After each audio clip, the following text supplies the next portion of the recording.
자, 연이어서 또 방송을 하겠습니다. 지금부터는 이제 미세먼지, 제가 작년에 미세먼지에 충격을 받고 만든 그 미세먼지의 빠른 해결 제안서, 이 내용을 여러분들한테 오늘 좀 전달을 해드릴 텐데요. 좀 내용이 깁니다, 여러분. 예. 자, 2019년도 제가 작년에 조사했을 때요. 올해는 조금 애매한 게 코로나 사태로 인해서 아이러니하게 그 중국에서도 그렇고 공장이라든지 차량 운행이 좀 많이 이제 줄어들어서 우리가 미세먼지는 지금 모르고 그냥 얼떨결에 넘어갔죠. 조금 줄어든 경향이 있습니다. 그러나 코로나가 이제 끝나면 다시 원상태로 복귀됩니다, 여러분. 좋아할 일이 아닙니다. 어쨌든 2019년도 현재 대한민국 미세먼지 초심각성과 국민 건강 위의 그림으로 이제 일단 이걸 빼고요. 여러분들이 궁금하시면 EPI라고 들어가 보시면 됩니다. Environment Performance Index라고 이제 미국 예일대에서 이제 매년 조사하는 세계 환경 성과 지수가 있는데요. 2018년도 제가 2019년도에 초에 조사를 했기 때문에 2018년도 이제 자료가 되는 거죠. 그때 당시에 한국의 공기질은 총 180개국에서 119위였고요. 그중 건강에 가장 치명적인 초미세먼지는 180개국에서 174위를 하였습니다. 꼴찌에서 6번째인 것이죠. 우리에게 피해를 주고 있는 가까운 중국은 177위라고 합니다. 이 뜻은 대한민국 국민이 서서히 죽어간다는 말과 같은 것이죠. 입자가 너무 작은 초미세먼지 PM2.5, Particulate Matter PM2.5는 혈관에까지 침투하여 절대로 몸 밖으로 배출되지 않고 축적되어 민감군은 물론이고 보통 건강했던 사람들도 7년 안에 암 발생률 및 질병으로 고통받을 확률이 어마어마하게 높아진다고 하죠. 그 심각성은 제가 더 이상 설명을 드리지 않아도 익히 들으셨을 거라 생각해서 아래의 간단한 뉴스 이외에는 생각하겠습니다. BBC 뉴스에 의하면 미국과 중국 연구진이 4년에 걸친 조사에서 중국 거주자 2만 명을 추적 조사했는데 이들의 언어 구사 능력이 떨어지는 것을 관찰했고 그 원인이 미세먼지로 인한 대기 오염에 노출된 것이라 보도되었습니다. 또 세계보건기구 WHO는 미세먼지로 인한 대기 오염을 보이지 않는 살인자로 표현하며 매년 700만 명 이상의 조기 사망자가 발생한다고 합니다. 저명 과학 잡지 PNAS와 예일 보건대학은 영국 가디언지에 오염된 공기는 모두의 교육 수준을 한 단계 떨어뜨릴 수 있다고 했습니다. 연구진은 2010년부터 2014년 사이 10세 이상 남녀를 대상으로 24개의 표준 수학 질문과 34개의 단어 인식 질문을 토대로 테스트를 진행했는데 그 결과 대기 오염이 학생들의 인지 능력을 저하했다는 결과가 나왔다고 합니다.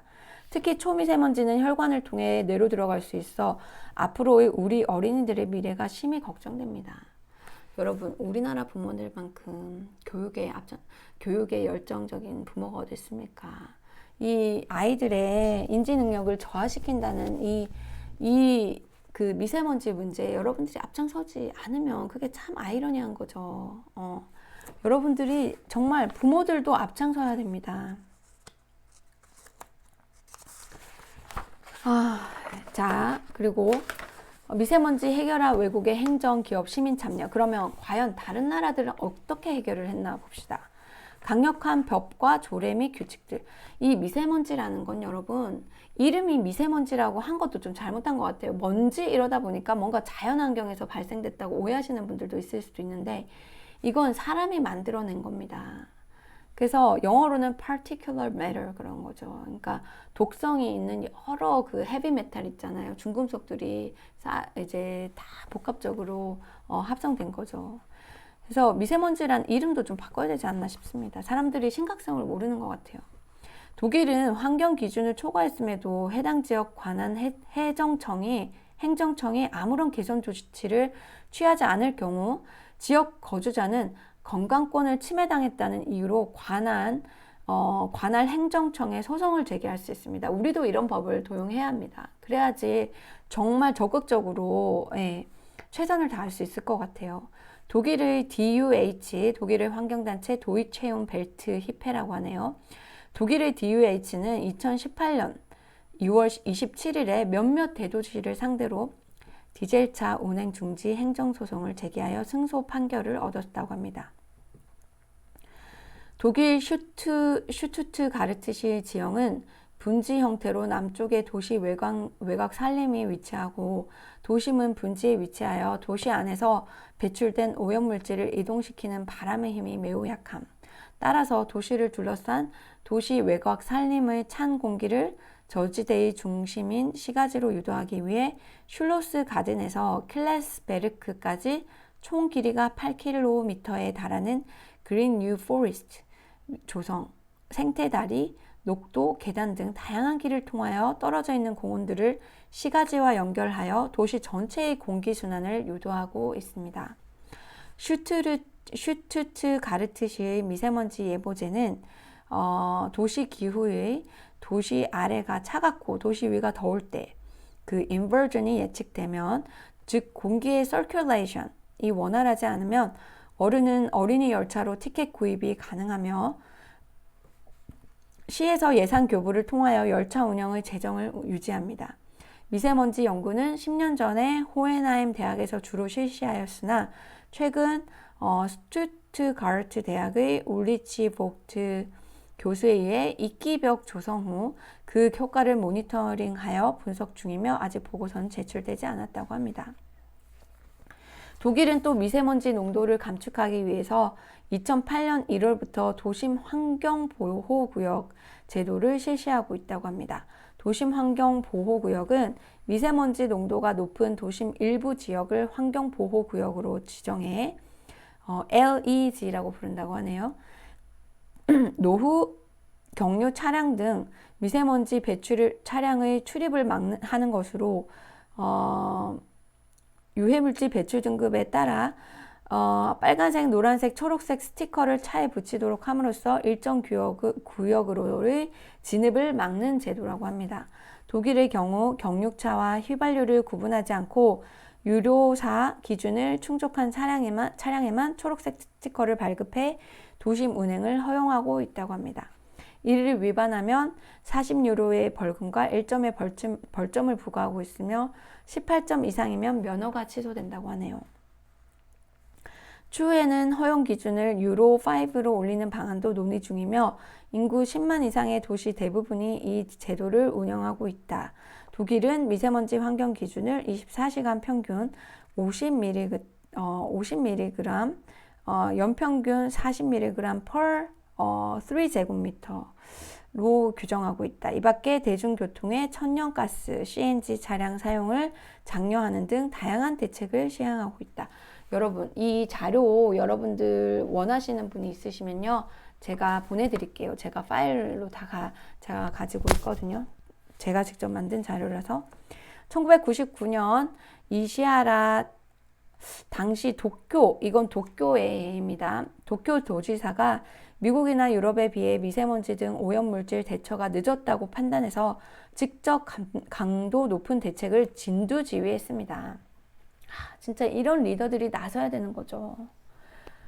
1970년대, 80년대 도쿄의 대기오염 대책은 공장, 발전소, 빌딩 등에서 쏟아져 나오는 일산화유황, 이산화탄소 등 오염물질을 줄이는 데 초점이 맞춰졌다. 공장, 직업소에서 사용하는 중유, 유황 성분 규제부터 시작해 전방위적인 지도와 감독이 동시다발적으로 진행됐다. 게이힌 공업단지는 일본 최대 공업단지 중 하나지만 오늘날 공해물질 배출은 비교할 수 없을 정도로 줄었다. 공장, 발전소, 빌딩 등에서 뿜어져 나오는 매연을 어느 정도 잡았다고 판단한 도쿄도는 2000년대 들어 공해 주범 중 하나인 자동차, 특히 노후 디젤차에 대한 대책 마련에 들어갔다. 지난 1999년 여름 이시하라 당시 도쿄 도지사는 도쿄 공기를 획기적으로 개선하기 위해 자동차 공해 대책 논의에 들어갔다. 1년간의 갑론을박 뒤에 2000년 말 도쿄도는 3년 후인 2003년 10월부터 노후 디젤차 운행 금지 등을 포함한 디젤차 노 작전 시행에 나선다고 발표했다. 등록된 지 7년 이상 지난 트럭, 버스, 냉동, 냉장차 등의 디젤차가 배출가스 기준을 충족하지 못하면 원칙적으로 운행을 중단시키고 50만 엔 이하의 벌금까지 부과할 수 있도록 했다. 도쿄도는 인근 가나와가와현, 사이타마현, 치바현과 합동으로 규정 위반 디젤차 대책을 추진해 갔다.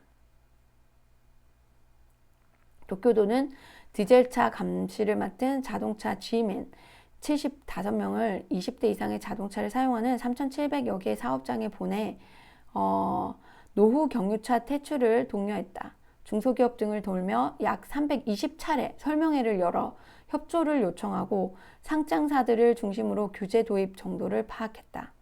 검은 연기를 내뿜는 차량에 대한 시민들의 신고를 독려하기 위해 흑연 스톱 110번이라는 캠페인을 벌였다. 동시에 보조금과 융자 자금 지원을 통해 노후 디젤차를 바꾸거나 미세먼지 저감 장치를 달도록 유도했다. 2001년에서 2003년까지 약 5만 대의 차량에 90억 엔의 자금을 지원해 저감 장치를 달도록 했다. 또 580억 엔을 융자해줘 1만 2천 대의 노후 경유 차량을 교체하도록 했다. 그런데 지금 부산 그 시의 담당자와 얘기를 얼마 전에 했는데요. 만나서 얘기를 했는데 부산시에 지금 노후 경유 차량을 생계로 트럭으로 이제 그 하시는 영세 사업자분들이 영세 사업자가 가진 차가 10만 대라고 합니다. 그래서 그거를 이제 노후 경유 차량을 교체할 수 있게 도와주는 게 중요한데 너무 많아서 지금 예산이 안 된다고 하는데 이런 부분들도 어떻게 우리가 해결할 수 있을지 전국적으로 따지면 엄청난 대수가 되잖아요. 그 노후된 그런 경유 차량 트럭에서 나오는 게 어마어마하다고 합니다. 물론 여러분들 중국과의 협조가 가장 중요합니다. 그렇지만 동시에 국내에서도 줄일 수 있는 걸 줄여야지 우리가 또 중국에도 큰 소리 칠 수 있잖아요. 동시에 가야 된다는 걸 잊지 마시기 바랍니다. 중국이 문제냐 국내가 문제냐 이게 중요한 게 아닙니다, 여러분. 중국하고의 협조도 동시에 가면서 국내에서도 줄일 수 있는 건 최대한 줄여야 합니다. 이처럼 총력전을 편 덕분에 2003년 10월 디젤차 노후 작전은 예정대로 시행됐다. 도쿄도에 따르면 시행 후 2년 후인 2005년 말까지 20만 대를 넘었던 규제 대상 노후 경유 차량 대부분이 교체되거나 미세먼지 저감 장치를 달면서 규제 대상은 7,000대로 확 줄었다. 디젤차 노후 작전은 노예요. 영어로 노. 디젤차 노후 작전은 버스, 트럭뿐 아니라 디젤 승용차 판매까지 영향을 미쳤다. 2006년 일본 자동차 시장에서 디젤 승용차 판매 대수는 1,000대 미만으로 떨어졌다.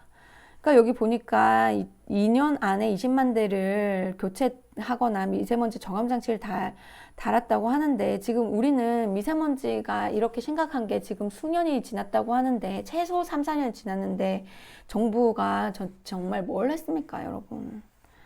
2006년 일본 자동차 시장에서 디젤 승용차 이건 했고 거의 팔리지 않은 셈이다. 세계 최대 자동차 메이커 도요타를 필두로 일본 자동차 업체들은 연비가 좋은 경차와 전기 휘발유를 함께 사용하는 하이브리드 차 등 친환경차 개발에 올인했다. 때문에 현재 일본 승용차 판매량 중 40%는 경차가 차지한다. 우리나라는 돈만 있으면 어떻게든 좀 큰 차, 외제차 이런 걸 사서 좀 뽐내려고 하는 게 아직도 있는 것 같아요. 정말 이제는 우리가 좀 수준 높은 국민으로 발돋움해야 된다고 생각합니다. 이제는 그런 정근대적인 문화를 탈피하고 환경에 앞장서는 사람이 쿨하고 멋지고 수준 높은 사람이라는 인식을 해야 되는 거죠.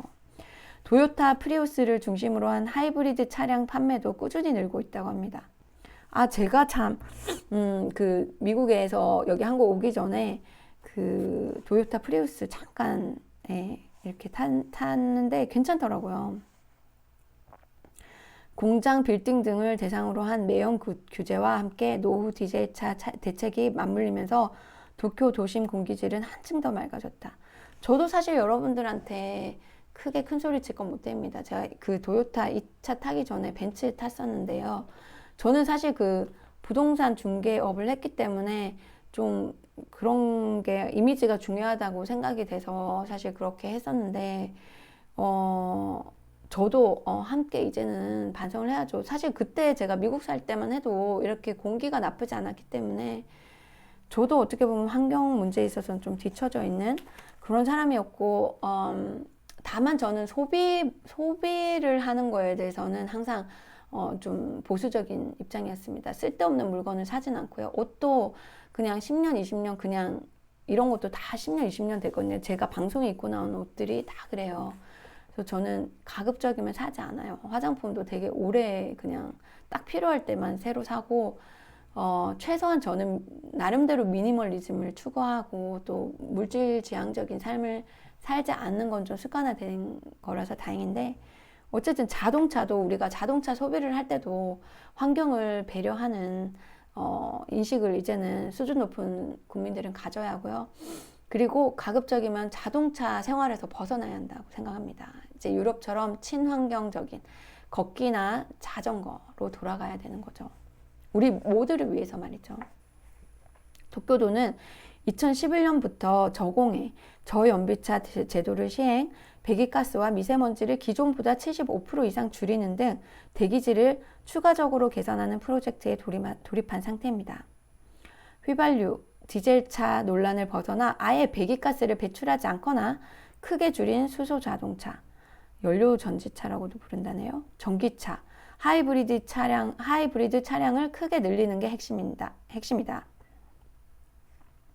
도쿄도는 200대 이상의 자동차를 사용하는 사업자들은 2021년까지 저공해차, 저연비차 도입 비율을 전체 차량의 15%로 늘리도록 했다.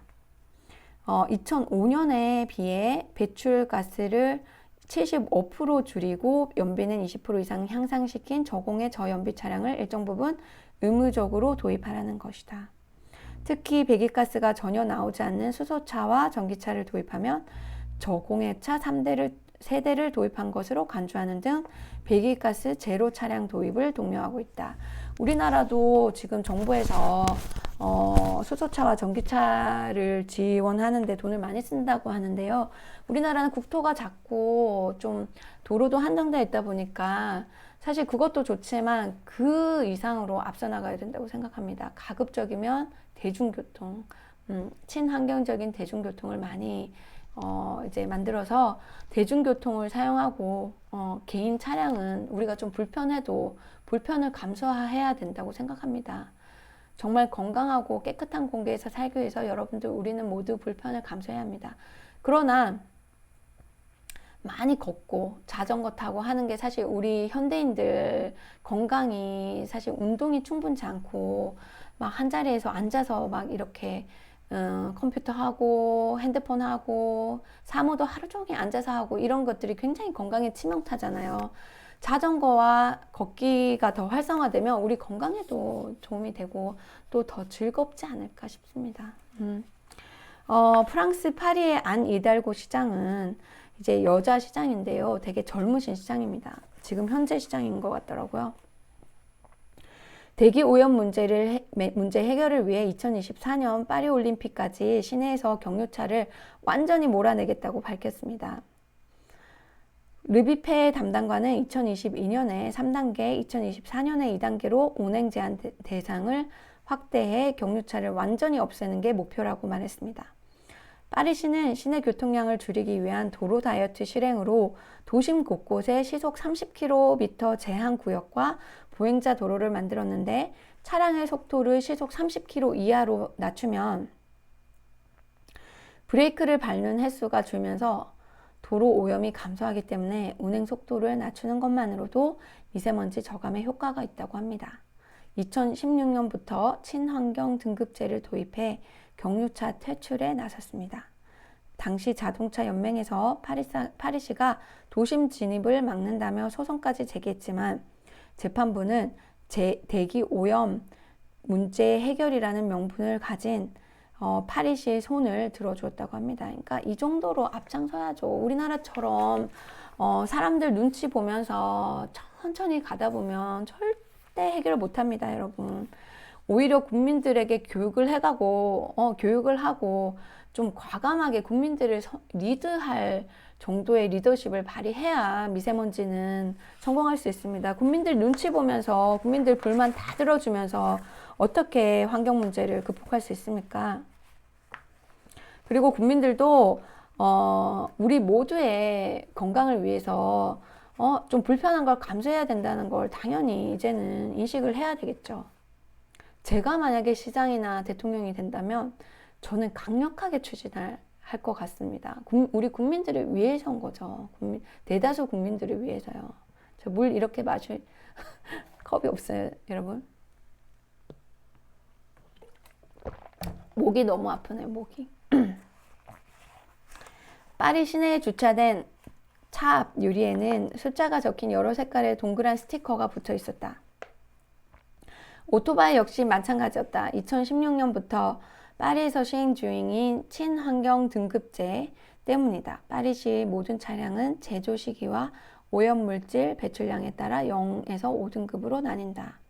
특히 2000년 이전에 등록된 경유차는 5등급으로 분류돼 오전 8시부터 오후 8시까지 시내 운행이 금지된다.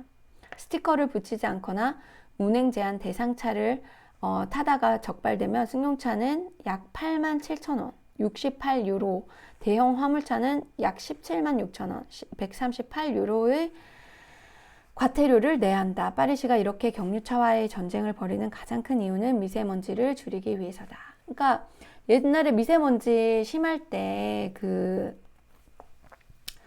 그 에펠타워가 안 보일 정도였다고 했지 않습니까? 그때부터 시작해서 지금까지도 꾸준히 노력하고 있는 거죠. 그래서 시의 노력이 정말 있었는데 우리나라는 이 시에서나 정부에서 노력이 너무너무 부족합니다. 물론 최선을 다하고 있지만 너무너무 부족하죠, 여러분. 너무너무 부족합니다. 정말 속상할 정도입니다.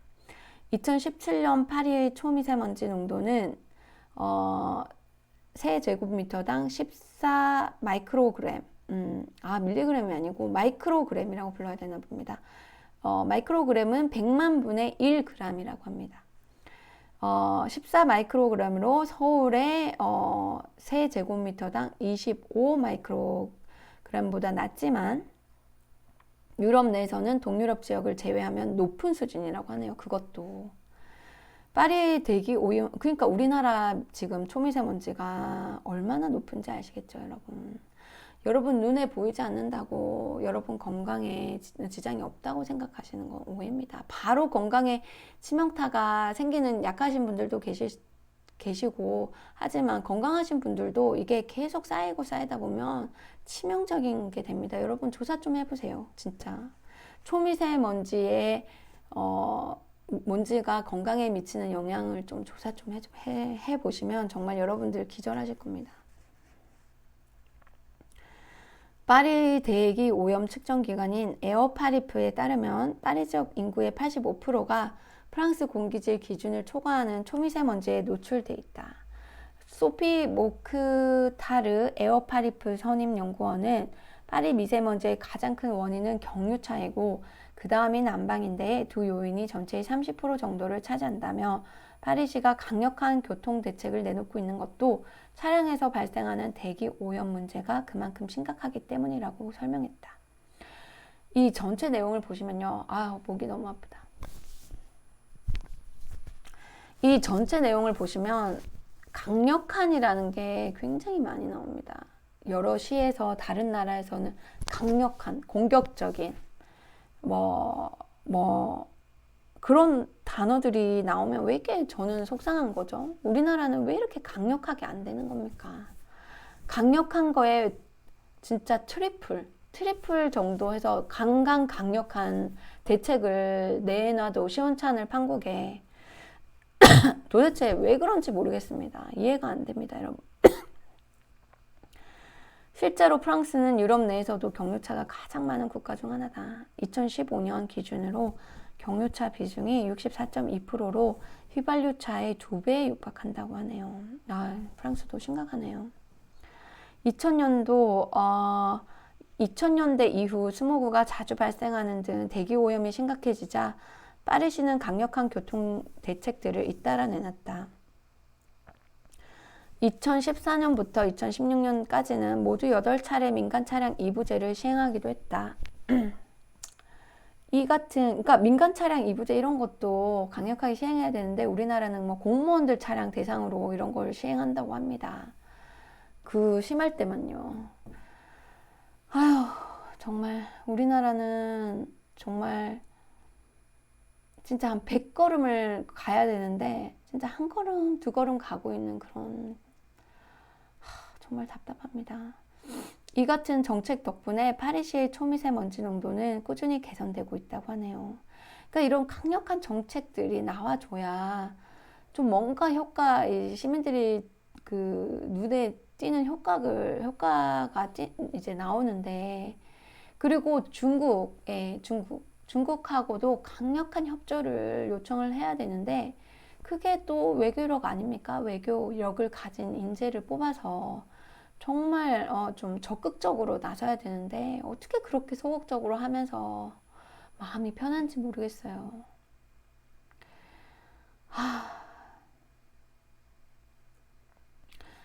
그래서 이 같은 정책 덕분에 초미세먼지 농도가 꾸준히 개선되고 있다. 2002년에서 2017년 사이 파리의 초미세먼지 농도는 38%가량 줄었다. 특히 친환경 등급제를 시행한 첫 1년 동안 초미세먼지가 11%가량 줄어드는 효과가 나타난 것으로 분석됐다. 헤르브르 비페 파리시 교통 담당관은 10년 전만 해도 파리 시민 220만 명 중에서 차를 가지고 있는 비율이 50%였지만 최근 39%까지 줄었고, 이렇게 되는 거죠, 여러분. 줄어들어야죠. 우리가 차를 더 살 게 아니라 이제는 있는 차를 줄여 나가야 됩니다. 적극적으로요. 기후 위기에 대응하는 것도 다 연결이 돼 있잖아요. 그렇죠? 그나마 대부분 주말에만 이용한다고 합니다. 그것도 대부분 주말에 여행 갈 때만 이용한다 하나 봅니다. 도로를 줄이는 상황에서도 교통체증도 해마다 3%씩 감소하고 있다고 합니다. 그러니까 이렇게 줄이다 보면 또 교통체증도 줄여지니까 얼마나 좋아요. 그렇죠? 제가 이런 거를 작년에 다 이렇게 제출을 했는데 우리나라는 정말 하는 거 보면 진짜 답답합니다. 중국 베이징시 당국은 미세먼지 저감을 위해 올해 약 3조 443억 원의 예산을 책정해 초강경 조치를 거듭하고 있습니다. 차 신규 발급 번호판 수를 제한하고 번호판 제한 발급을 통해 전기차 구매를 유도합니다. 기준을 넘겨 오염물을 배출한 기업에 대해 1,800만 원 이상 1억 7천만 원 이하의 벌금 처분 상황이 심각한 경우 조업 중단, 폐업 조치와 함께 민형사상 책임을 묻도록 하였습니다. 강력하게 하는 거죠. 그렇죠? 특히 난징시의 경우는 2014년 대기오염 예방 규정을 발표, 오염물 배출 기업에 대한 강제적인 단수를 진행하고 있습니다.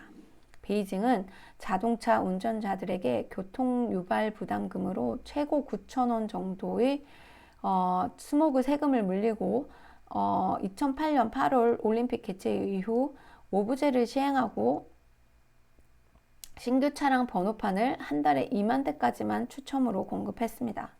난징시의 경우 오토바이에 에코마크 부착, 주택가의 식당 운영 금지, 자동차 시동 끄고 3분간 멈추기 캠페인을 벌이고 있다고 합니다. 제가 난징시 예전에 갔었는데요. 샹하이도 갔었고, 중국도 정말 환경오염에 대처하기 위해서 많은 노력을 기울이고 있습니다. 제가 샹하이에 그때 월드 엑스포 갔을 때 워럴 엑스포라고 물 엑스포 갔었거든요. 그때 중국 의사가 샹하이의 물 오염을 걱정하면서 이제 이산화염소 관련 사업한 분들이 세미나에 엄청나게 많이 참여를 하셨는데요. 그때 제가 이제 MMS 요법도 소개하는 계기가 됐었는데, 이 이산화염소가 물 정화에 굉장한 효과를 가지고 있거든요. 염소처럼 독성을 내지 않고 이산화염소는 물을 유럽에서는 100년 넘게 물 정화하는 그 아주 좋은 그런 적절하게 사용하면 좋은 그런 화학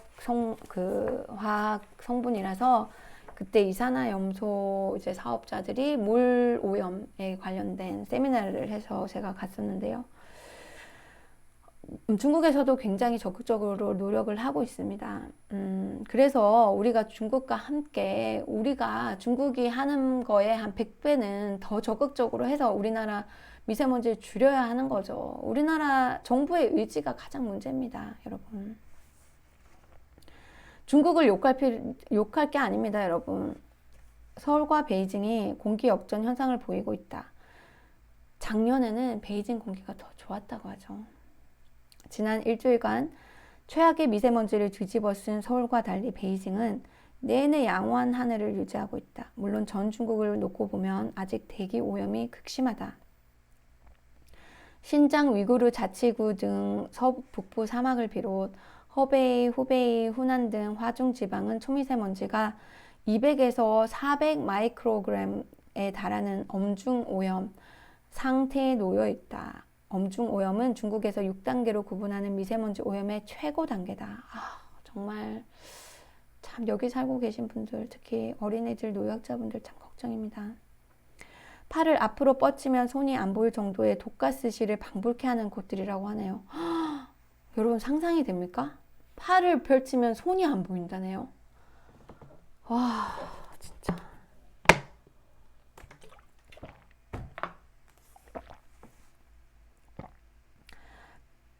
그 아래 5단계인 중도 오염 단계에 놓인 지역들도 아직 수두룩수두룩하답니다.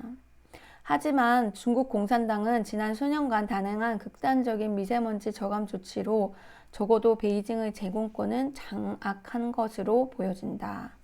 독스모그로 인해 한때 천도설이 불거지기도 했던 베이징은 시진핑 총서기를 비롯해 공산당 강부들이 집중 거주하는 곳이다. 그러니까 자기네들이 거주하는 곳은 굉장히 집중적으로 또 시행을 했나 보네요. 지난해 10월 시진핑 집권 2기 개막식이 된 중국 공산당 제19차 당대회를 전후로 베이징의 대기질이 양호하게 유지되고 있는 것도 주목할 만하다. 실제 그간 베이징시 당국은 미세먼지 저감을 위해 182억 위안, 약 3조 443억 원의 막대한 예산을 책정해 한국 관료사회에서는 감히 채택하기 힘든 초강경 조치를 거듭해왔다. 베이징시 팡리 환경보호국장에 따르면 베이징의 미세먼지는 석탄, 난방, 자동차, 배기가스, 공장 매연, 건설 현장, 비산먼지 등 크게 4가지로 출처를 나눌 수 있다. 거의 여기서 다 나옵니다. 여러분, 미세먼지는요, 뭐 어디 다른 데, 우리 부산 같은 경우는 항만에서 많이 나오기 때문에 이제 항만까지 포함하면 이제 미세먼지 원인은 여러분들이 다 아는 겁니다. 별거 없습니다, 여러분. 석탄, 난방, 자동차 배기가스, 뭐 석탄 화력 발전소, 쓰레기 소각장, 공장 매연, 그리고 뭐 건설 현장 있죠. 건설 현장의 비산먼지도 크고요. 그리고 아까 그 말했던 항만, 항만의 그 배나 그 주변에서, 항만에서 많이 나오고요. 그리고 사실 뭐 비행기 이런 데선 이산탄소 이런 게 또 많이 나온다고 하지 않습니까? 그게 다 이제 기후에 정말 안 좋은 그런 영향을 미치는 거죠.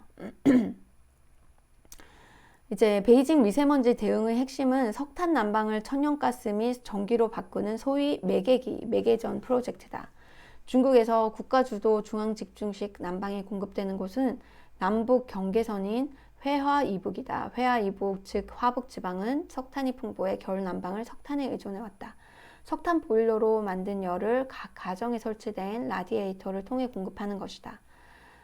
하지만 석탄 보일러를 떼는 과정에서 미세먼지가 뿜어져 나오는 심각한 문제가 있었다. 이에 석탄 보일러를 한국의 도시가스와 같은 천연가스로 바꾸는 작업을 해왔다. 베이징시는 조잡한 석탄 보일러를 사용한 무허가 건축물을 지속적으로 철거하고 지난해에도 석탄 난방에 의존해온 30만 호를 바꾸었다. 화북지방 전체적으로는 300만 호가 난방 방식을 바꿨다. 베이징시 환경보호국에 따르면 이 같은 프로젝트 덕분에 2005년에서 3천만 톤에 달했던 난방용 석탄 수요는 2016년 1000만 톤으로 3분의 1 이상으로 떨어졌다가 지난해 500만 톤으로 급격히 줄어들었다. 베이징시는 올해도 85억 위안을 투입해 6환 순환고속도로 이내의 난방연료를 모두 천연가스로 대체한다는 구상이다 하네요. 85억 위안이면 한국 돈으로 환산해서 1조 4,200억 원 정도가 된다고 합니다. 우리도 과감한 투자를 통해서 하지 않으면요, 나중에 진짜 더 심각해지면 그땐 돈이 더 들 겁니다, 여러분. 이미 수많은 인명이 피해를 보고 사망한 이유일 거고요. 정말 우리 당장 우리 가족, 우리 자신이 고통받지 않는다고 해도 언젠가는 우리 자신들도 고통받게 됩니다. 이것만큼 지금 심각한 게 어디 있습니까? 저는 진짜 전쟁 상태보다 더 심각하다고 생각합니다, 여러분. 베이징 전체 미세먼지의 31.1%를 차지하는 자동차 배기가스에 대한 대응 조치도 엄격하다. 급속한 자동차 보급은 베이징시 미세먼지의 최대 원인 중 하나다. 게다가 체면을 중시하는 베이징 운전자들은 큰 차를 선호한다. 2017년 기준 베이징시의 등록 차량은 590만 대, 자동차 보유량이 200만 대가 넘는 중국 24개 도시 가운데 가장 많다. 베이징시 관내 자동차는 매년 600만 톤의 휘발유와 경유를 소모하는데 약 50만 톤의 오염물질을 배출하는 것으로 알려졌다. 자동차 배기가스 중 질소 산화물은 공기 중에서 2차 화학 반응을 일으켜 광화학 스모그 등 호흡기 유해 물질 초미세먼지와는 다른 호흡기 유해 물질을 만들어내는 것으로 알려졌다. 베이징시는 아예 차량 구입 단계에서부터 신규 발급 번호판의 수를 연간 10만 개로 엄격히 제한했다. 특히 번호판 제한 발급을 통해 전기차 구매를 유도했다. 2018년 경우 신규 발급 번호판 10만 개 중 전기차 등 신에너지차에 할당된 것이 6만 개, 일반 자동차에 할당된 것이 4만 개다. 일반 차량보다 전기차가 더 많은 것이다. 이 경우 베이징에서 차를 운행하고자 하는 사람은 울며 겨자 먹기로 비싼 전기차를 구매할 수밖에 없다. 이렇게 늘린 베이징시 등록 전기차만 12만 대다. 한국에서 전기차 천국으로 불리는 제주도 1만 대 정도가 있다고 하네요. 제주도에 12배고 서울 5,500대가 있다고 합니다.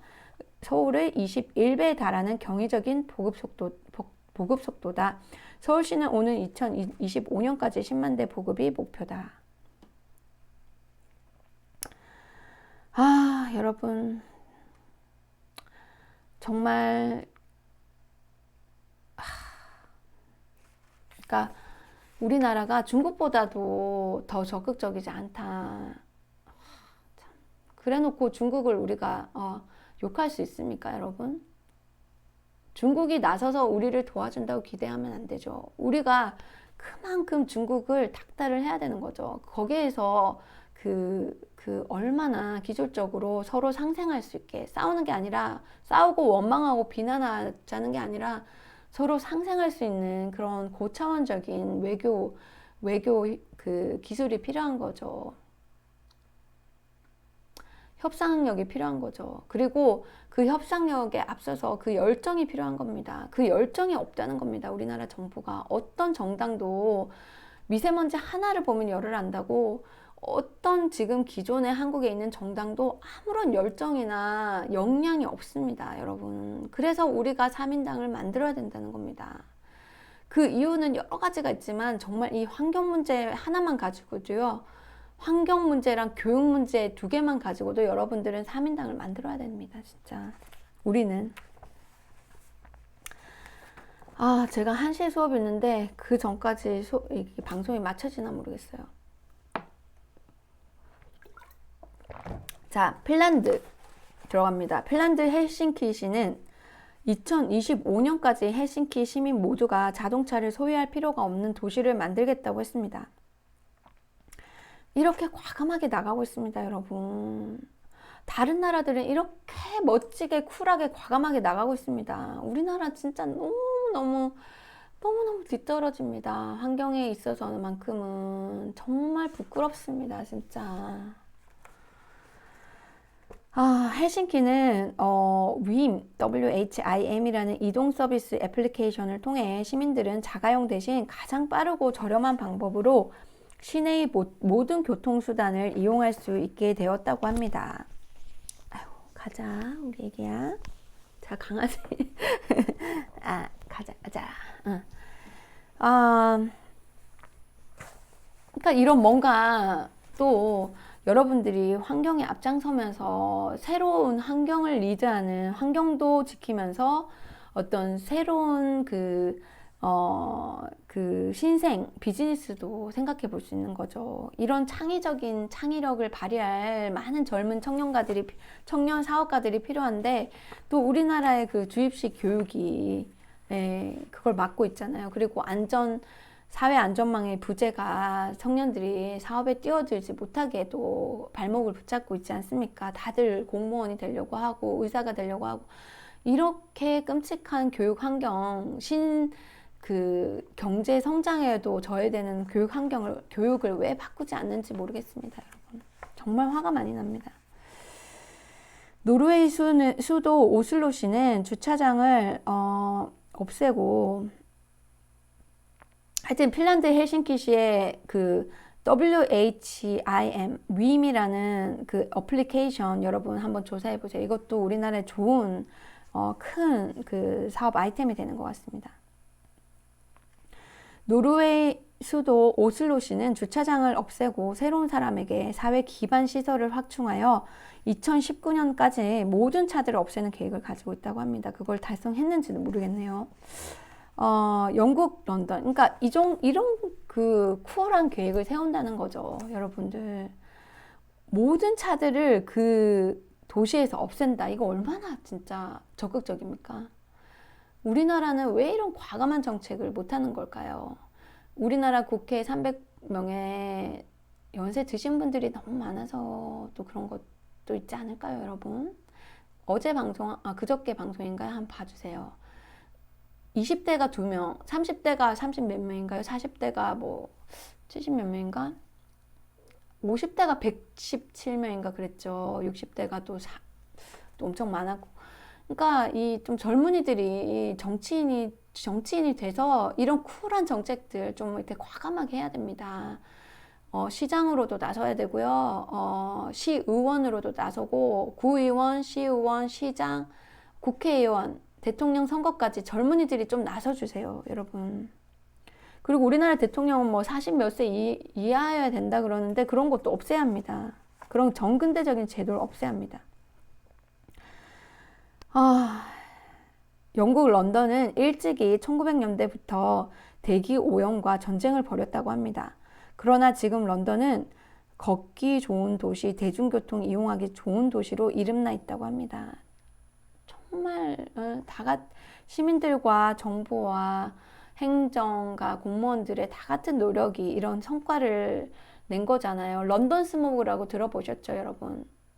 1년에 수만 명이 죽어갔다고 했잖아요. 그런데도 지금은 걷기 좋은 도시, 대중교통 이용하기 좋은 도시라고 하네요. 1900년대부터 이미 대기오염과 전쟁을 벌였다고 합니다. 런던시는 대기오염의 최대 원인을 교통량이 많은 데서 찾았다. 이게 도시마다 우리나라도 다 틀립니다. 서울 같은 경우는 교통량이 많은 게 굉장히 큰 차지를 하고요. 또 공장이나 산업, 화력발전소나 이런 게 많은 또 천안이나 이런 당진시 천안 이런 데는 그 발전소나 공장에서 많이 나오고요. 부산 같은 경우는 진짜 반 이상이 항만에서 오고요. 그러니까 국내에 있는 것만 얘기합니다. 물론 중국에서 오는 걸 이제 일단 제외하고. 그러니까 지역별로 다 이제 원인이 조금씩 다 틀린데 많이 틀리죠. 그런데 획일적인 정책을 펴고 예산을 막 급조하다 보니까 그게 효과적으로 돈을 쓰긴 쓰는데 효과적으로 쓰이지 않는 게 지금 우리나라 정책이라고 합니다.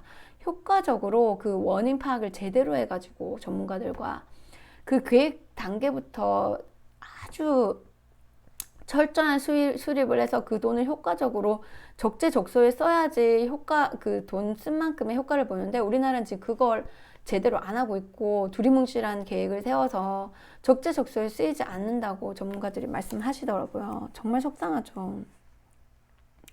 영국 런던은 일찍이 1900년 이거 했죠.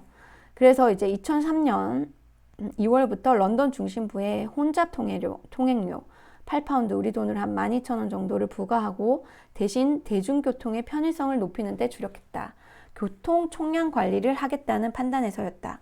런던은 대신 시민들이 걷거나 자전거를 이용할 수 있도록 관련 환경을 개선하고 버스 배차 시간 단축, 버스 이동 정보 제공 시스템 개선, 대중교통 요금 인하 등 대중교통 편의성 개선에도 공을 들였다. 결과는 성공적이었다. 혼잡 통행료 부과 정책 이후 1년 만에 미세먼지와 질소 산화물이 각각 15%, 13% 줄어든 것이다. 그러니까 사람들이 만든 거기 때문에 우리가 노력하면 이렇게 줄어들 수 있는 거죠. 대신에 그냥 보통 노력으로는 안 된다는 거죠. 우리나라 속도에 이런 노력으로는 안 되는 겁니다. 네. 특히 현재 런던시가 제공하고 있는 맑은 길 찾기 Find a clean air route 안내는 한국이 벤치마킹 할 만하다. 벤치마킹 할 게 얼마나 많아요. 그쵸? 같은 런던이라 하더라도 지역별로 미세먼지 배출량이 다르기 때문에 시민들이 미세먼지 농도가 낮은 지역에서 활동할 수 있도록 유도하는 효과가 있다. 이를 스마트폰 애플리케이션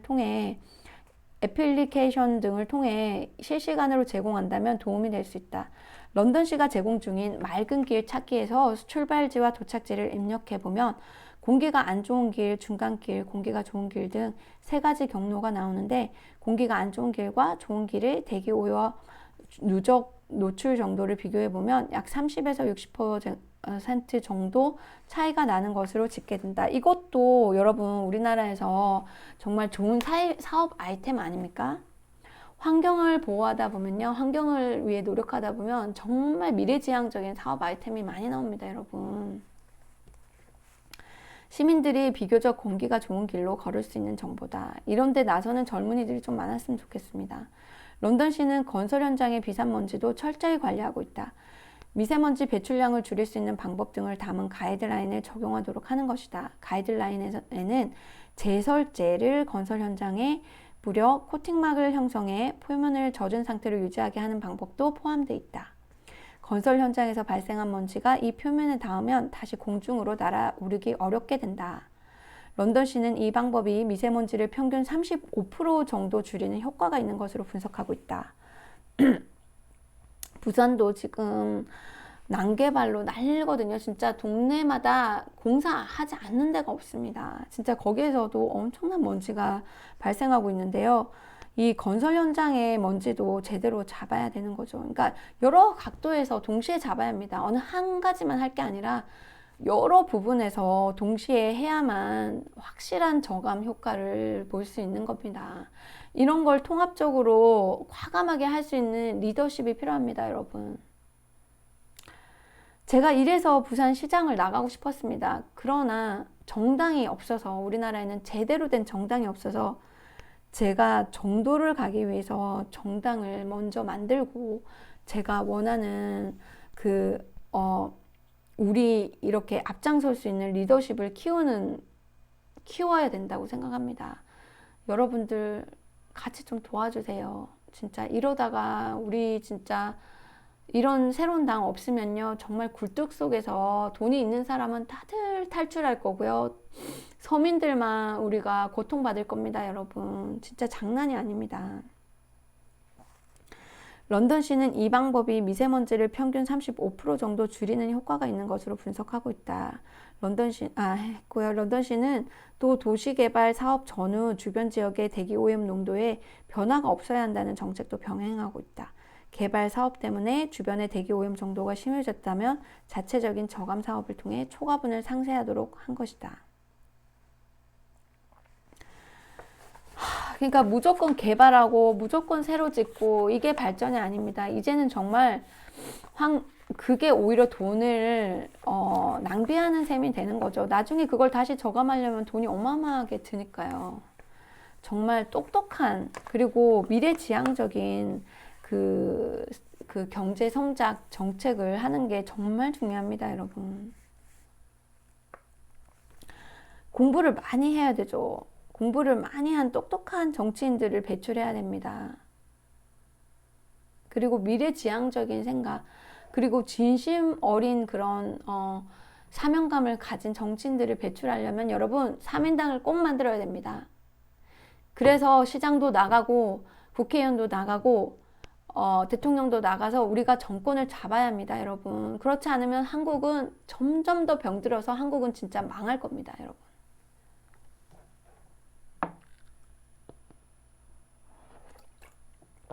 제가 과장해서 말하고 있는 것 같나요, 여러분? 절대 과장이 아닙니다. 미국은 1963년 청정대기법을 제정하여 발전소 등 고정 오염원과 자동차 등의 이동 오염원을 구분해 188개 대기 오염원 리스트를 명시하고 이들을 어떻게 관리할 것인지 규율하도록 하였다고 합니다. 이러한 리스트는 8년마다 재검토해 다시 규정하도록 명시되었습니다. 특히 로스앤젤레스는 도로에서 배기가스 오염을 단속하는데 검은 연기를 내뿜으며 달리는 트럭을 발견하면 언제든 멈추도록 명령해 현장에서 배기가스를 검사한다고 합니다. 캘리포니아주 대기자원국이 교통관리부서와 협조해서 진행한다고 합니다. 또한 대기자원국은 이동식 실험실을 만들어 석유 제품을 정유 공장에서 시작해 주유소까지 이어지는 유통 경로까지 확실히 감시하는데 석유 제품에 문제가 있다고 생각하면 사법 집행 권한이 있어 석유 제품 표본 검사를 하고 분석해 몇 시간 만에 석유 제품의 배출 기준 초과 여부를 알아낼 수 있다고 합니다. 일단 기준을 초과하면 제품을 압류한 뒤 제품 유통 경로를 따라 문제가 발생한 부분부터 찾아낸다고 합니다. 최근 들어 새 차는 의무적으로 배출가스 자기 진단 장치를 장착하기 때문에 별도의 검사를 하지 않습니다. 자기 진단 장치는 생각보다 정교해서 결과 조작이 불가능합니다. 대기자원국은 자동차 부품 시장도 감시합니다. 지난 5년 동안 70여 건의 소송이 진행됐는데 대부분의 대기자원국이 승소했습니다. 디젤 엔진 차량의 경우 1988년에 1200건의 과징금이 부과됐지만 2014년에는 70건 이하로 떨어졌습니다.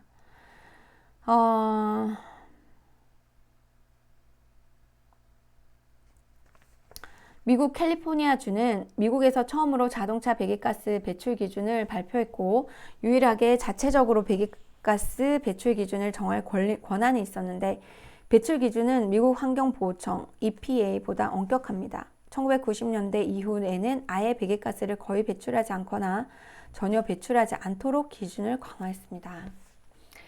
미국 로스앤젤레스시가 대기 오염 문제를 성공적으로 해결할 수 있었던 것은 엄격한 기준을 적용해 과학기술의 진보를 촉진했기 때문입니다. 기준을 강화할 때마다 산업계는 반발했지만 연방 법률은 업계에서 지급할 경제적 비용은 고려 대상에서 제외하고 오직 국민 건강을 유일한 목표로 삼았습니다. 이런 과감한 리더십이 필요한 거죠.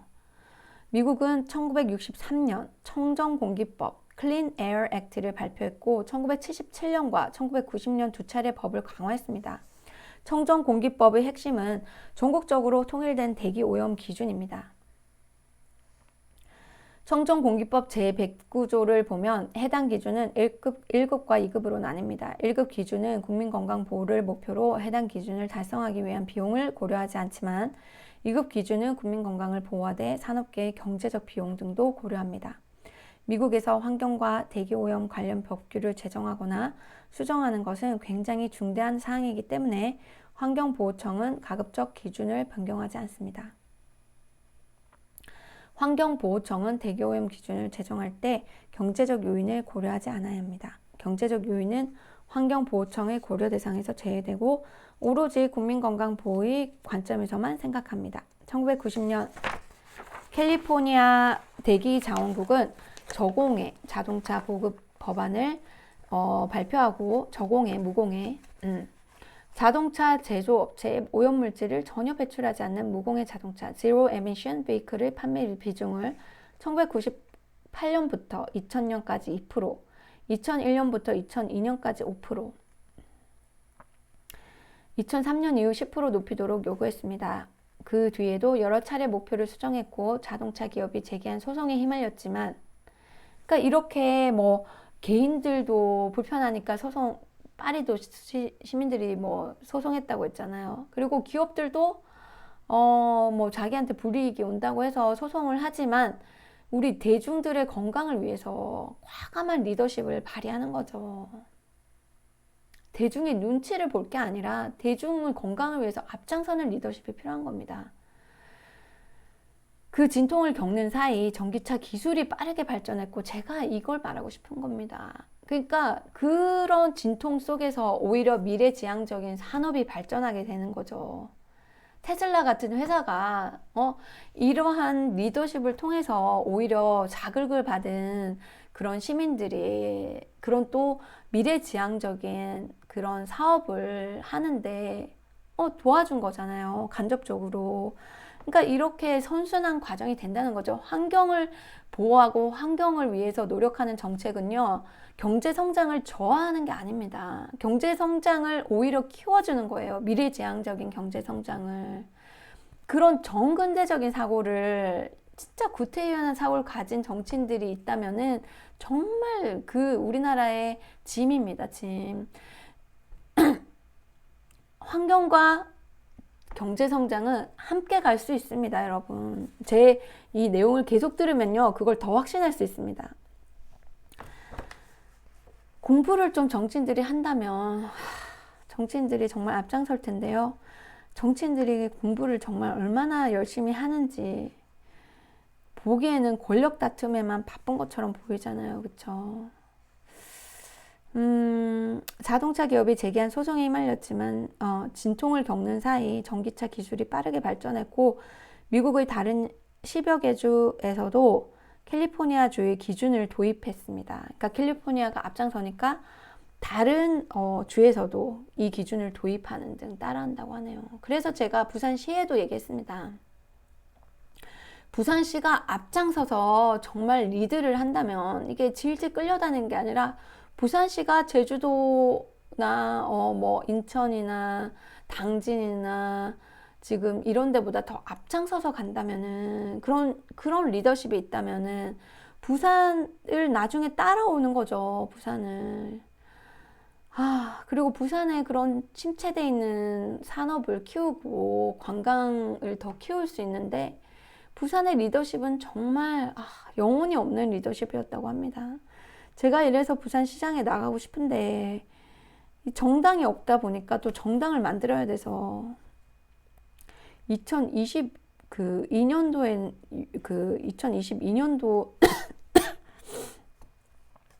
하는 선거에는 나갈 수 있었으면 좋겠습니다.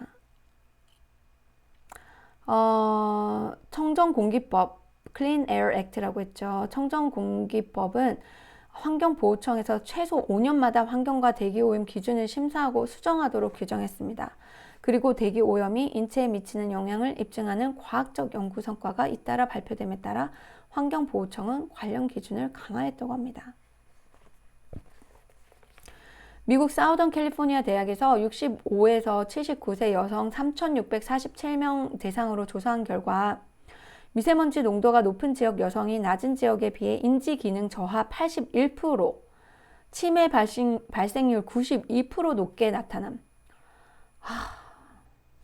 미국 내 10개 도시를 대상으로 PM2.5 농도와 인간 건강에 대한 도시숲의 효과를 평가한 결과 도시당 1년에 1명의 사망률이 감소하였으며 특히 뉴욕의 경우 7.6명의 사망률 감소를 가져오고 미국 전체의 경제적 효과는 5억 불, 경제적 효과가 난다고 하잖아요. 5억 불, 뉴욕은 6천만 불 효과. 도시화에 취약한 계층, 고령층 및 어린이를 포함한 국민의 건강성 확보 및 질병 예방초로서 도시림은 조정 및 관리는 안전한 국가를 위한 실효성 높은 기본 정책이 필요하다고 합니다. 정말 이렇게 환경을 위해서 노력하면 그 경제적인 효과도 엄청나고 사망률도 줄이고 우리 어린이 그리고 고령층을 보호할 수 있다고 하는데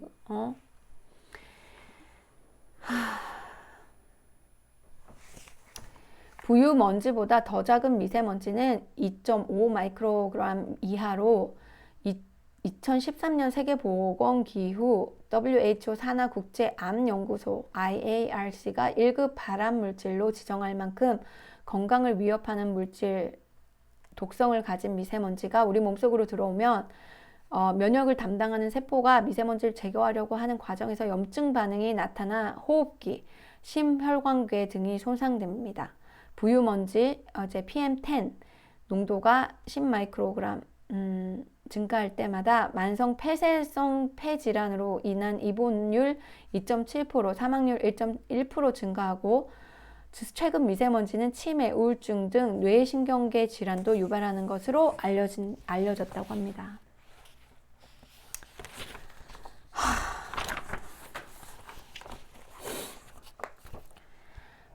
너무 속상합니다, 여러분. 깨끗한 공기에서 살고 싶습니다. 참 제가 이런 말을 할 거라고는 진짜 제가 한국 다시 돌아오면서 이런 말을 정말 호소할 거라고는 상상도 못했습니다. 제가 사랑하는 우리 가족이 있고 제가 사랑하는 한국이 왜 이 지경이 됐을까요, 여러분? 왜 이 지경이 될 때까지 정치인들은 뭐하고 시민들은 뭐 했습니까? 왜 시민들이 나서서 정치인들한테 좀 더 강력하게 요구를 했어야죠. 환경단체에 가서 욕만 할 게 아니라 함께 좀 자원봉사도 하고 환경단체에 힘을 실어줬어야죠. 누구를 욕하는 건 너무 쉽지 않습니까? 누구를 욕하고 원망하면 달라집니까, 여러분? 우리 모두가 나서야 합니다. 우리 모두가 나서지 않으면 우리나라 진짜 굴뚝에서 살게 될 겁니다, 여러분. 미세먼지 해결에 필수적인 이웃나라와의 협력, 이 부분을 보겠습니다. 장거리 이동 미세먼지를 측정하기 위해서는 각 나라의 오염 발생원 자료가 필수적이며 그 자료를 바탕으로 대기질 모델 프로그램을 활용하여 분석 평가한다고 합니다. 정확한 과학적 근거를 찾기 위해서라도 이웃 국가와의 협력이 필수적입니다.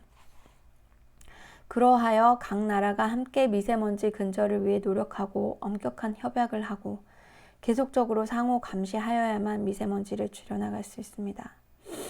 국제관습법이라 할 수 있는 유엔 환경인간선언, 스톡홀름 선언, 스톡홀름은 스웨덴의 수도입니다. 그쵸? 스톡홀름 선언에는 모든 국가는 자국의 관할권 또는 통제 내의 활동이 타국의 환경 또는 국가 관할권의 범주를 벗어난 지역의 환경에 피해를 주지 않도록 보장할 책임이 있다라고 명시되어 있습니다. 이 법이 정말 중요한 거죠. 우리는 중국에서 많은 미세먼지가 오니까요. 아울러 최약국의 국경 밖의 지역에 미치는 환경 피해에 대해 피해자에 대한 배상 문제에 대해 협력하도록 요구하고 있습니다. 또 유엔 총회 산하 국제법위원회는 1953년 이후 50여 년간의 작업을 통해 일반적인 국가 책임에 관한 내용과 주로 초국경 환경 피해와 관련된 내용으로 구성된 두 가지 문서를 2001년 총회에 조약의 형태로 제출했으며 2006년 초국경 환경 피해의 배상과 관련된 별도의 문서를 가원칙의 형태로 제출한 바도 있다고 합니다. 따라서 한국에 피해를 주는 중국의 미세먼지 부분은 초국경 환경 피해에 대한 배상을 염두에 두고 이웃 국가들 일본, 한국, 중국, 몽골, 러시아, 북한 등과 함께 협력하여 미세먼지 저감 협약과 모델을 함께 만드는 것으로 시작하는 것이 좋을 것 같습니다. 제가 작년에 이 문서를 작성했습니다, 여러분. 또한 우리에게 가장 피해를 주는 중국의 강력한 협력을 이끌어내기 위해서라도 국제사회의 도움을 적극적으로 요구하고 받는 것이 필요하다고 생각합니다. 근데 지금까지 뭘 했냐고요? 중국의 장관, 환경부 장관이랑 우리나라 장관이 작년 11월에 마지막으로 만났다고 합니다. 실무진들이 환경부의 기후 대기과에서 직접적으로 이제 중국이랑 하고 있는데 제가 그분이랑 30분 넘게 통화를 했거든요. 거기에 이제 사무관분 한 분 여자분이랑 화상회의를 통해서 이렇게 서로 소통을 한다고 하는데 최근 신문 기사에 보니까 1년에 6차례 했다고 합니다. 물론 그걸 확인인지 팩트 조사는 안 해봤는데요. 정말 속상합니다, 여러분. 미세먼지로 인한 국가 분쟁 사례, 미국 캐나다 분쟁, 트레일 재련소 사건. 자, 이제 이게 중국과의 문제를 어떻게 하느냐, 여기에서 힌트를 얻을 수 있습니다, 여러분.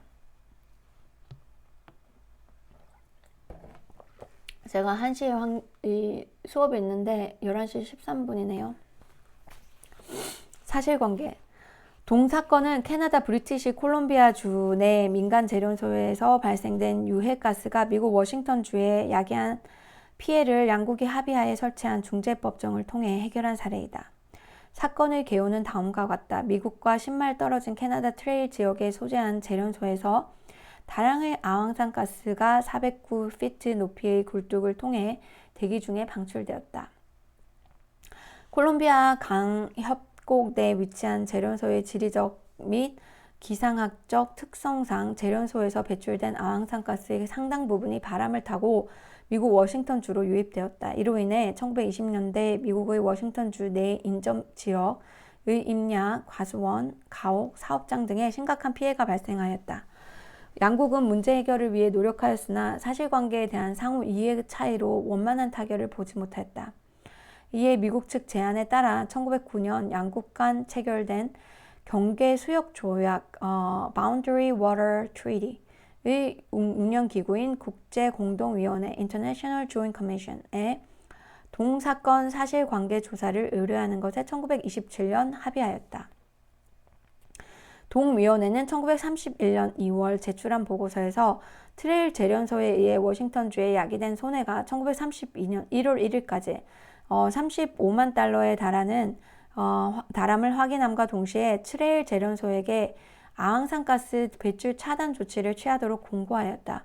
그러나 손해배상 등 별다른 조치 없이 피해 발생이 계속되자 양국은 1935년 4월 15일 이 사건을 중재법정에 회부하는 특별협정에 서명, 같은 해 8월 3일 비준하였다. 특별협정을 통해 양 당사국은 1932년 1월 1일까지 발생한 손해에 대해 캐나다가 미국에서 35만 달러를 협약 비준 3개월 내에 지불함을 합의하고 이를 제1조에 규정하였다. 또한 제3조에서는 중재법정에 다음 4가지 쟁점에 대한 최종 결정을 요청하기로 명시하였다.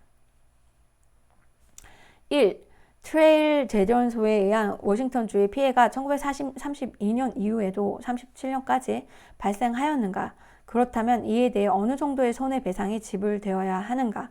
2. 1932년 이후에도 피해가 발생하였다면 트레일 재련소는 향후 워싱턴주의 손해를 야기하지 않을 의무가 존재하는가?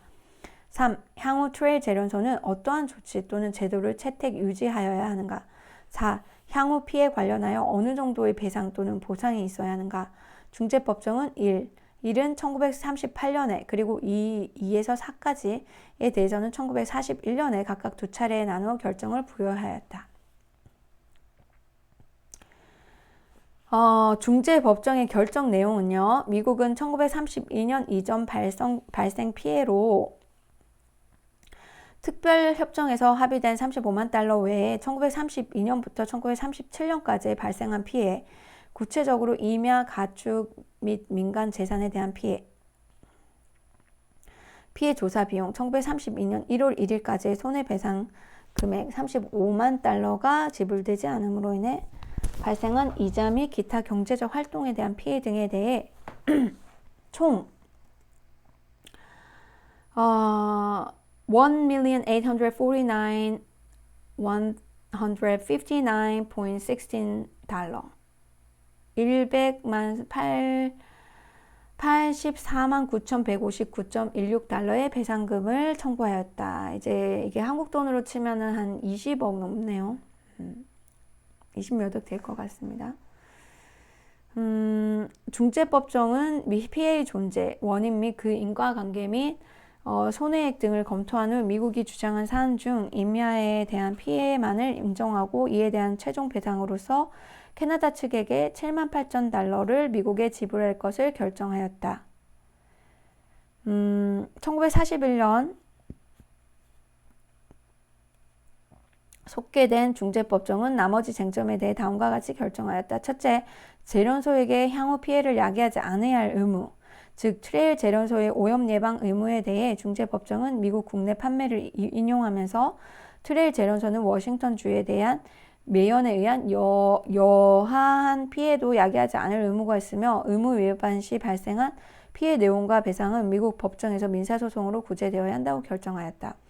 그런데 여기서 눈여겨볼 것은 양 당사국이 직접적으로 요청하지 않았음에도 중재법정은 재련소 소재국인 캐나다에게도 자국 내 사인들의 행위로 인해 타국에게 오염 피해가 발생하지 않도록 주의하여야 할 책임이 있음을 언급하였다는 것이다. 중재법정은 국제법 원칙과 미국 국내법에 비춰볼 때 중대한 피해가 분명하고 설득력 있는 증거에 의하여 확인되는 경우 여하한 국가도 타국의 영토 또는 그 영토상의 재산 또는 사람들에게 매연으로 인한 손해를 야기하는 방법으로 자신의 영토를 사용하거나 이를 허가할 권리가 없다고 천명하였다. 또한 중재법정은 트레일 재련소에 의한 대기오염에 대해 특별협정상의 배상과는 별도로 캐나다는 자국 내 행위가 국제법에 일치하도록 확보해야 할 의무가 있음을 강조했다. 따라서 중재법정은 사인이나 국가 모두 타국의 환경오염을 야기하지 않을 의무가 있음을 확인하였다. 둘째, 트레일 재련소의 향후 오염 예방 조치 또는 제도에 대해 중재법정은 그 법적 필요성을 인정하고 국제적 통제 조치로서 재련소의 아원가스 최대 허용 배출량 설정 및 굴뚝 높이의 제한 등을 제시하였다. 특히 중재법정은 기상 전문가에게 대기 온도, 기압, 풍향, 풍속 및 기후 변화에 따른 기류 변화에 따른 이황산가스의 농도 변화를 조사하도록 하였고, 아황산가스입니다. 해당 조사 결과 보고서에 근거하여 시간대별 및 풍량 등에 따라 아황산가스 최대 허용 배출량의 양 등의 상세한 기준을 제시하였다.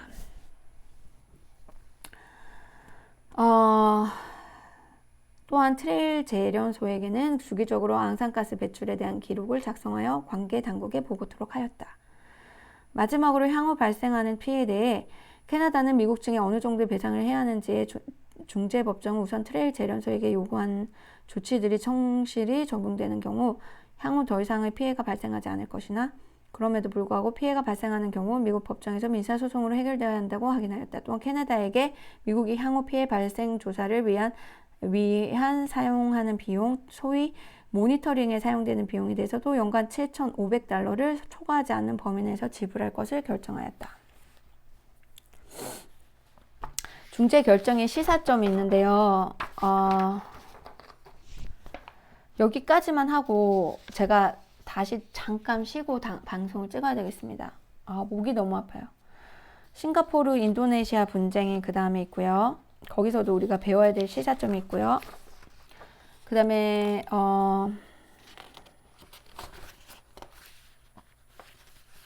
이렇게 국제 간의 분쟁이 있었습니다. 스웨덴하고 독일, 영국 분쟁 있고요. 이것도 굉장히 중요한 내용입니다. 그 다음에 구소련과 핀란드 간의 그 분쟁이 있었습니다. 그리고 그 다음은 위기를 환경산업의 발전의 기회로 친환경 생태 국제도시로 오히려 발전하게 된 환경 문제를 극복하면서 발전하게 된 그런 케이스. 덴마크 코펜하겐 케이스. 그 다음에 스웨덴 호수 도시 함바르비 케이스. 일본 기타 큐슈 케이스. 예. 그 다음에 미국의 또 케이스. 독일 친환경 도시 프라이부르크 케이스. 이렇게 여러 가지 케이스가 있습니다. 제가 그거에 대해서도 하고요. 네, 거기까지 하면 되겠습니다. 목이 너무 아파서. 그리고 또 마지막으로 국제환경운동에 앞장서는 스웨덴의 환경정책과 녹색성장. 이거는 그 복지국가 스웨덴 신필규님 저서에서 발췌한 내용인데 너무너무 좋아서 이 부분을 마지막으로 말씀드리고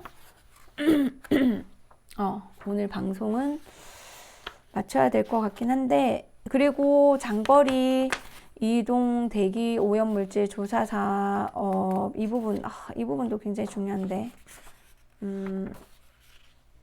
CLRTAP 체결 배경과 경과 이 부분도 꼭 해야 될 것 같습니다. 네, 그러면 제가 중재 결정의 시사점을 마지막으로 하고 조금 쉬었다가 방송을 연이어서 만들도록 하겠습니다. 목이 너무 아파가지고요. 제가 오늘 이걸 시작할 때는 끝장을 보려고 그랬는데 너무 화가 나서 제가 영어 수업을 하고 있잖아요, 여러분. 그래서 목이 너무 아픕니다. 이게 평소에 말을 많이 하는 직업을 갖고 있다 보니까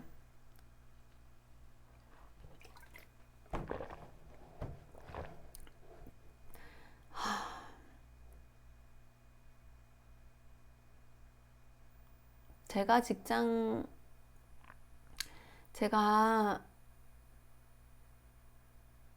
주체자가 돼서 리더가 돼서 이 문제를 해결하고 싶습니다.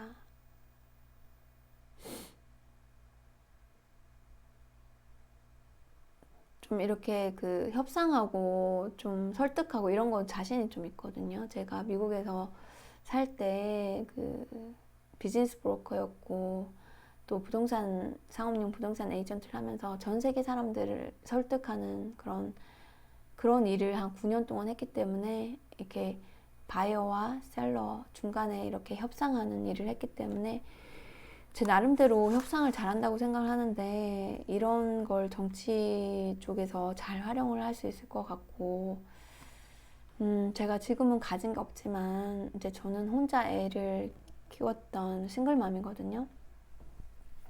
그렇지만 제 열정과 우리 대한민국 위해서 미세먼지뿐만 아니라 뭐 교육부터 해서 이 사회 불평등까지 모든 걸 정말 고치고 싶은 열정은 여러분들 정말 하늘을 찌릅니다, 여러분. 저한테 그런 일이 주어진다면 정말 저는 최선을 다해서 목숨을 바쳐서 열심히 할 겁니다. 다만 이제 기회를 여러분들이 저를 지원해 주셔서 받는 데까지 기간이 오래 걸리니까 좀 아쉬울 뿐이죠. 왜냐면 그 안에 이미 미세먼지도 많고 우리가 피해를 보고 있으니까 매일매일 그게 아쉬울 뿐입니다. 그렇지만 또 인내심을 가져야 되겠죠.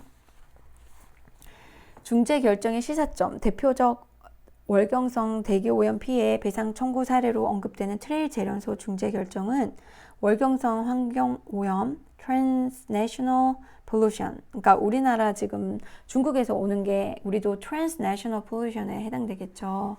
월경성 환경오염이라고 부른다네요. 정확한 그 이름은 이 월경성 환경오염에 대한 국가 책임 관련 다음과 같은 핵심적 원칙을 제시하였다. 여하한 국가도 타국의 영토 또는 그 영토상의 재산 또는 사람들에게 매연으로 인한 피해를 야기하는 방법으로 자신의 영토를 사용하거나 이를 허가할 권리가 없으며 오염 발생 원청국은 자국 내 사인의 행위가 자국의 국제법상 의무에 일치하도록 확보해야 할 의무를 부담한다. 이는 국제환경법상 주요 원칙인 스톡홀름 원칙 21의 환경 손해를 야기하지 않을 책임의 원칙의 기반이 되었다. 스톡홀름 원칙 21은 모든 국가는 자국 내에서 경제활동을 할 주권이 있으나 마찬가지로 타국 주권 보호를 위해 자국 내에서의 경제활동이 타국 환경에 영향을 미치지 않도록 할 책임이 있다는 것이 주 내용이다. 트레일 재련소 중재 결정은 캐나다에게 미국 영토의 매연으로 인한 피해를 야기하지 않도록 할 의무와 캐나다에게 트레일 재련소의 행위가 국제법에 일치하도록 할 의무를 부과하는 등 국가의 구체적 예방 조치를 취할 의무를 제시한 점에서도 스톡홀름 원칙 21에 초석이 되었으며 후스라는 국제법위원회의 예방적 조치를 제시한 점에서 의의가 있다. 이처럼 트레일 재련소 사건은 국제환경법의 월경성 오염 관련 법 원칙 형성에 큰 역할을 한 것임에 틀림이 없다. 그러나 동사건이 모든 월경성 대기오염 사건의 금과 옥조와 같은 선례로 적용되어 환경오염을 야기한 국가의 국제법적 책임이 인정될 것으로 오해해서는 안 된다. 우선 양국이 중재법정에서 동사건을 해결할 것에 합의한 배경에는 양국 간 동사건이 있기 전부터 공유하청 공동관리를 통해 다져온 환경협력의 기반이 있었음을 상기하여야 한다. 양국 간 사실관계에 대한 이해가 달라 분쟁 해결에 어려움이 있었을 때에도 기존에 운영되어 온 국제공동위원회에게 사실관계 조사를 의뢰하였고 심지어 동위원회가 피해액이 35만 달러라고 확인한 사실을 양국이 특별협정을 통해 수용하여 분쟁 해결에 물꼬가 열렸다는 점을 간과해서는 안 된다. 즉 중재법정은 1932년 이후의 피해 및 피해 예방 조치에 대해서만 다룬 것이고 1932년 전 피해에 대해서는 캐나다가 그 책임을 인정하고 시작하였다는 점이다. 따라서 1932년 이후의 트레일 재련소에서 별다른 조치를 취하지 않았기에 그 이후 피해에 대해서도 캐나다의 책임이 추론된다는 점에서 캐나다는 사실상 자국 책임을 인정하고 단지 피해액 및 예방 조치에 대해서만 중재법정에 결정을 의뢰한 것과 다름이 없다. 따라서 중국발 미세먼지와 같이 당사국 간 사실관계에 다툼이 있으며 특히 오염 발생 지국에 책임을 부인하는 사례에서 동판결이 그대로 적용될 것이라고 예단해서는 안 된다. 마지막으로 동사건에서는 캐나다의 배상 책임이 인정되었지만 오늘날 유사한 사례에서 오염 원천국에게 배상 책임이 인정될 공사는 극히 적다.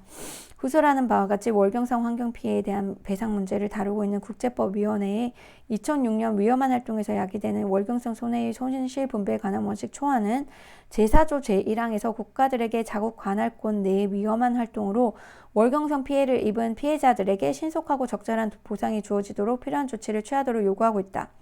그러나 국제법위원회는 후설하는 바와 같이 배상의 주체는 실제적 피해를 야기한 사업장일 뿐이며 국가는 사업장이 신속하고 적절한 보상이 가능할 수 있도록 일정 사업장에게 환경보험을 구매토록 하거나 위험산업군에 대해서는 산업계 차원의 기금을 마련할 수 있도록 하는 등의 제도를 구축할 책임만을 부여하고 있다.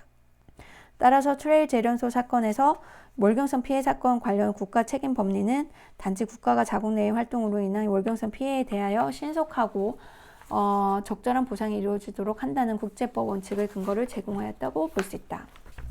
좀 내용이 어려웠죠, 여러분? 저도 조금 어렵네요.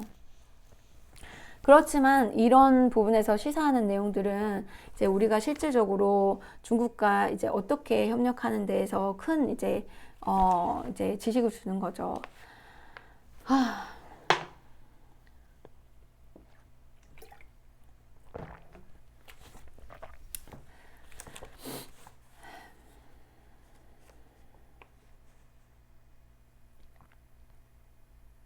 여러분 쉬었다 가야 될 것 같습니다. 계속 할까 막 갈등하다가 도저히 목이 너무 아파요. 일단 쉬었다가 다시 2편을 찍겠습니다.